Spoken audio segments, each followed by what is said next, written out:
Vidal, está Roberto Kachanowski, Débora Plager, por supuesto Marina Calabró. La medida, la número 4, se reducen al mínimo las transferencias discrecionales. Hemos puesto TN, pero no son las únicas transferencias discrecionales a las provincias. Bueno, ahora te pregunto a vos, María Eugenia, has gobernado la provincia de Buenos Aires. ¿Qué significa esto? ¿Qué montos se han movido? ¿De qué dinero estamos hablando? ¿Y qué otro tipo de transferencias discrecionales hay, además de los ATN? Bueno, en distintos ministerios a través de distintos programas, desde obra pública, educación, desarrollo social para comida. Hay distintas partidas donde el Estado transfiere recursos a las provincias y donde eso no está regido por el régimen de coparticipación y depende de la decisión del presidente. Está claro que para mí esto, hay que ver qué quiere decir mínimo, qué significa mínimo, digamos, de cuánta reducción estamos hablando. Y después también creo que no es lo mismo el gobernador que administra con responsabilidad, que tiene una estructura del Estado de pocos cargos, que hace un esfuerzo fiscal, que aquel que no lo hace, que aumenta impuestos indiscriminadamente y que siempre le pide plata a Nación mientras sigue tomando empleos públicos que no puede pagar. Me parece que hay que ver la administración de cada provincia. Solo para tomar como ejemplo, Axel Kicillof fue el gobernador más beneficiado de todo el país en los últimos 4 años, con transferencias discrecionales que nosotros en nuestro gobierno, siendo el mismo partido, no tuvimos nunca. Ahora, ¿qué hizo con eso? ¿Eso a dónde fue? ¿A un 140% más de cargos políticos en el sector público? ¿Fue a una mejor calidad de vida para los bonaerenses? No, ¿hubo reformas, legados estructurales que, digamos, bueno, hizo esto? Entonces, me parece que no solamente es cuánta plata va a estar destinada, sino para qué y para quiénes y cómo la van a administrar, ¿no? Seguro. Estaba pensando, ahora te doy, Roberto, pero estaba pensando respecto de este tema, que hoy se quejaba, no hoy, sino en el discurso de Asunción, en la reelección, Axel Kicillof decía, bueno, hay que reformular el tema de la coparticipación federal, que es muy injusto. Nosotros, la provincia de Buenos Aires, aporta el 40% y recibe el 20%. Digo, la pucha, un día de gobierno y 4 años gobernó Cristina, Alberto Fernández y Sergio Massa, y ahora le está exigiendo modificar ese porcentaje a un gobierno que recién empieza. Es medio, digamos, injusto y con alto, claro, cínico. Sí, los 1.500 millones de dólares que recibió, según las cifras que manejaba Majul, eso no lo cuenta el tema de la coparticipación igual de la provincia de Buenos Aires. Acá María Eugenia ha peleado mucho, ¿no? Por un tema que fui a la justicia cuando era el mismo partido. Yo fui a la justicia a reclamar el fondo del conurbano con toda la clase dirigente de la provincia, cuando el que era presidente era de mi mismo partido. Y con su apoyo recuperamos 5 puntos de coparticipación para la provincia. Axel Kicillof se mantuvo en silencio, nunca fue a la justicia durante 4 años y ahora se acuerda que hay una distribución desigual. ¿Por qué? Porque ya no puede llevarse discrecionalmente la plata. Este es el problema. Como ya no tiene un amigo en el Ejecutivo y como ahora el gobierno quiere o pretende, y espero que así lo sea, ser equitativo entre las provincias, ahora voy a la justicia. No, tendría que haber ido antes, como fui yo cuando era miembro del mismo partido que el partido del Gobierno Nacional. Sí, igual tiene un anclaje político esta medida, que es lo que necesita el gobierno respecto de los apoyos parlamentarios. Acá incluso hubo reuniones en estos días entre el propio gobernador Kicillof y representantes del gobierno. Guillermo Franco. Claro, porque acá lo que viene, el próximo paso, lo que vamos a mirar todos es cuándo ingresa en el Congreso el paquete de leyes que el gobierno necesita en esta primera etapa de su gestión. Y ahí va a ser muy importante cómo jueguen muchos de los gobernadores que tienen representantes en el Congreso, en diputados o en senadores. Así que acá, por eso creo que está bien lo que marcaba, creo que era María Eugenia, reducen al mínimo ese signo de interrogación que me parece que es la negociación que queda abierta a la hora de buscar acuerdos parlamentarios. Roberto Kachanowski, de este tema, ¿qué opinas? De las transferencias discrecionales, de la coparticipación y la relación con las provincias. Es cierto lo que dice Débora, en la negociación para que los diputados que responden a los gobernadores, ¿qué puede entregar el gobierno nacional en ese toma y daca? No, bueno, a ver, de nuevo, ¿qué es lo mínimo? Hay que ver. Ahora, la ventaja de reducir estos ATN, que eran los de, ¿te acuerdas de Menem? Sí, los aportes del Tesoro. Que lo manejaba Corach. Que lo manejaba Corach. Seguro. Pero acá el problema es, o la ventaja es, si vos reducís eso, el gobernador se va a tener que manejar con los recursos propios y de coparticipación federal. Entonces, si se va con el gasto, él va a tener que poner la cara ante la gente y va a tener que decidir 2 cosas. O le sube los impuestos a sus votantes. Con provincianos, claro. O baja el gasto. Sí, entonces, porque ahora el tipo lo que tiene es el beneficio de gastar y no tiene el costo político de recaudar. Claro. ¿Se entiende? Sí. Entonces, cuando vos separás las dos cosas, ahí tenés un problema. Si no, Infran, yo creo que hoy no sería más gobernador de Formosa hace tiempo, seguramente, Sí. ¿no es cierto? Sí, La O Rioja. tantas otras provincias, Sí. Santiago del Estero, La Rioja, Catamarca, todas esas viven de lo que producen otras provincias. Me parece que es una medida que apunta en el camino correcto. Perfecto. Vamos a ver entonces la próxima de las medidas anunciadas por el ministro Luis Caputo, por Toto Caputo, la medida que viene. No se va a licitar, interesante esto también, porque levanta polémica. No se va a licitar obra pública, se cancelan las licitaciones aprobadas cuyo desarrollo no haya comenzado. Acá me gustaría escuchar la opinión, por supuesto, de todos. Me quedan dos dudas, por ejemplo, cuando la obra pública sea absolutamente necesaria para un tema de una ciudad, un pueblo que se inunda reiteradamente, primer tema, y que no sea de interés de ninguna empresa privada. ¿Qué puede pasar?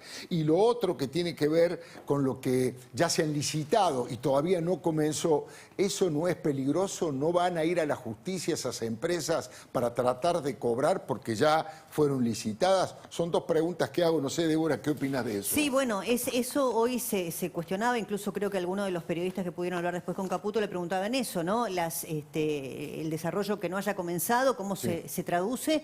Y claro, muchas veces creo que fue el propio Milei en entrevistas periodísticas que dio una vez que ganó, que hablaba del sistema chileno. Y acá creo que lo hablamos con algunos de los que tenían mayor expertise en el modelo chileno y decían que aún en el modelo chileno hay participación también del Estado. Claro. Porque es cierto, hay pequeños pueblos, rutas que no son rentables, que no le podés poner una cabina de peaje, que no es de interés de ninguna empresa privada y que no podrían ser licitadas si no hay intervención del Estado. Entonces ahí hay que ponerle un punto de interrogación. Lo que pasa es que a mí me parece que la gran pregunta que se impone, acá está Roberto, es la reducción de 5 puntos del déficit, que es la aspiración de máxima, la ancla fiscal de la que habla el gobierno.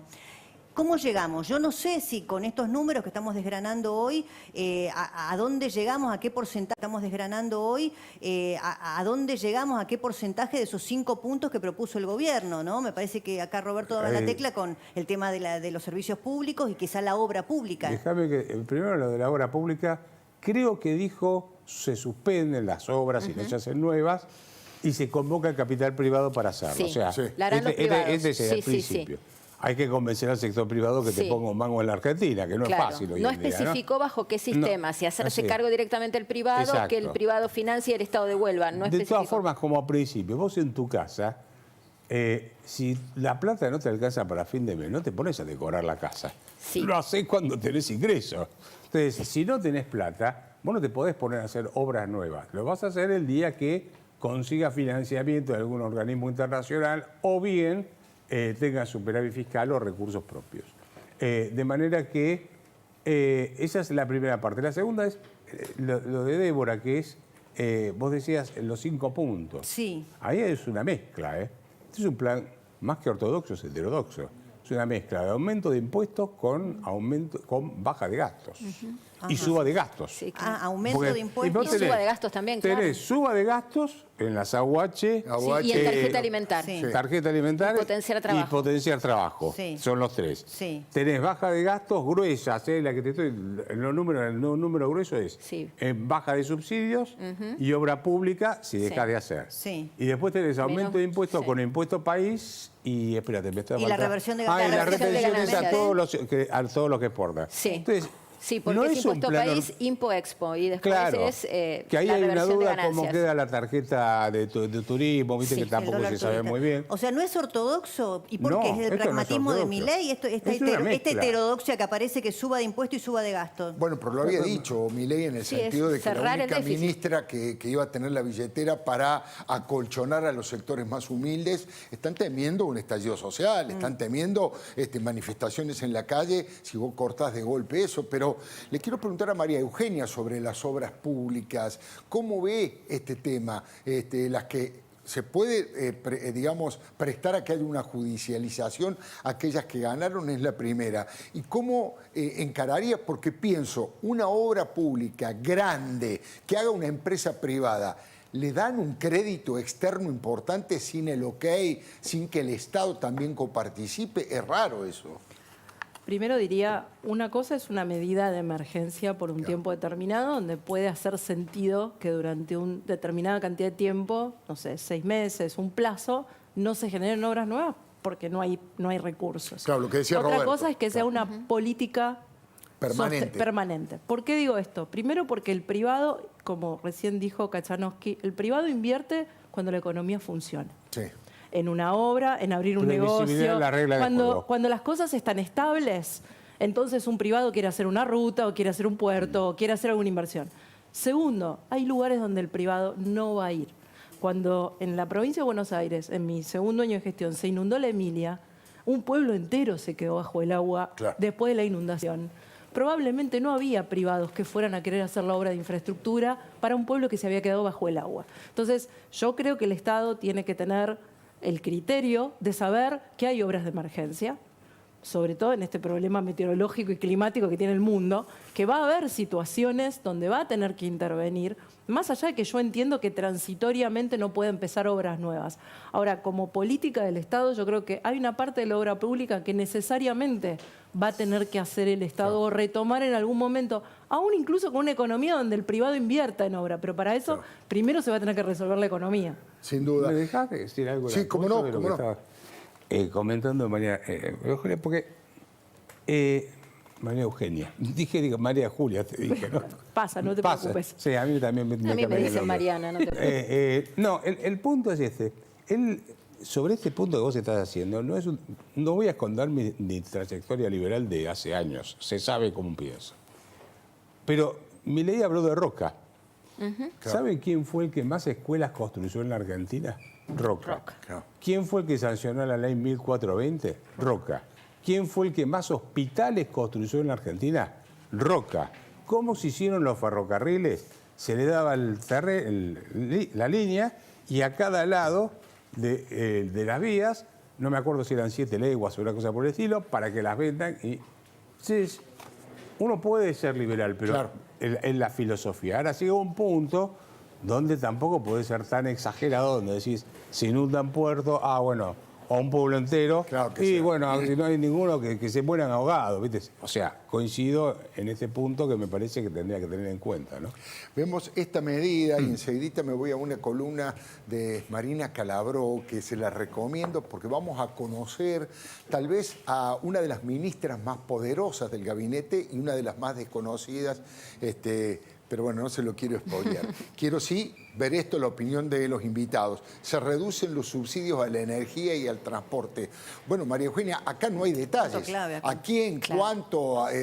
Acá faltan todos los datos para conocer incluso a quiénes va a afectar y cuál va a ser el monto del ahorro, ¿no es cierto? Si va a ser segmentado, si no va a ser segmentado, si hay alguna población que está más protegida que otra, si el que va a trabajar lo mismo da igual que el que viaja eventualmente, lo mismo con las tarifas de energía. No da igual cuál sea el aumento, cómo se aplique, con qué gradualidad. Y me parece que es importante que en los próximos días el gobierno empiece a ponerle nombre y apellido a estas medidas, porque los argentinos la venimos pasando muy mal. Estamos con una gran angustia e incertidumbre de las semanas que vienen. Falta poco para las fiestas. Y me parece que los argentinos se tienen que poder organizar la vida. Eso es. Y para poder organizarse la vida, tienen que saber lo que les va a pasar. Totalmente. ¿No? Y poder saber, ya saben que tienen que hacer un esfuerzo, ya saben que el kirchnerismo fue una fiesta que nos dejó hundidos, ya todo eso lo saben y por eso eligieron un cambio. Y eligieron que el mejor cambio que los representaba era Javier Milei. Ahora lo que necesitan es alguien que les diga, bueno, este es todo el camino que tenemos que recorrer. Para sentirse más tranquilos, para poder planificarse, ¿no? Porque ya saben que van a tener que hacer un esfuerzo, pero no es menor qué nivel de esfuerzo van a tener que hacer, porque ya lo vienen haciendo, porque no es que venimos de Disney, venimos de estar ajustados, sin duda. Venimos de 200 de inflación, venimos de ahí, ¿no? Venimos y seguimos ahí. Exacto. Sí, claro. Y vamos para más. Claro. Exactamente. Roberto, ¿querés agregar algo respecto de esto, de los servicios que ya vienen pisados y congelados hace tanto? ¿En qué porcentaje se han pisado? En la Argentina se destruyó. Se destruyeron, con esto de los subsidios, se destruyeron los ferrocarriles que chocaron y estuvo el accidente. Las rutas, yo que viajo mucho por el interior de la provincia de Buenos Aires, sobre todo, no tenés marcados al costado de las rutas, son un peligro. El sistema energético se cayó, se destruyó. Argentina exportaba gas y dejó de exportar gas. Bueno, podría seguir con los ejemplos. Claro. A ver, el argentino tiene que entender que tiene que pagar la luz, el gas y el agua, el precio que tiene que pagar. Ahora, ¿cómo lo haces? ¿En qué forma? Si lo vas haciendo en forma gradual o no, eso ya es todo un debate aparte. Claro. Lo que no podemos pensar es que no se paga eso se paga. Que es gratis no, o seguir como hasta claro, ahora. no te llega en la boleta de luz, Claro. pero te llega en el supermercado cuando ves que la inflación te está comiendo el...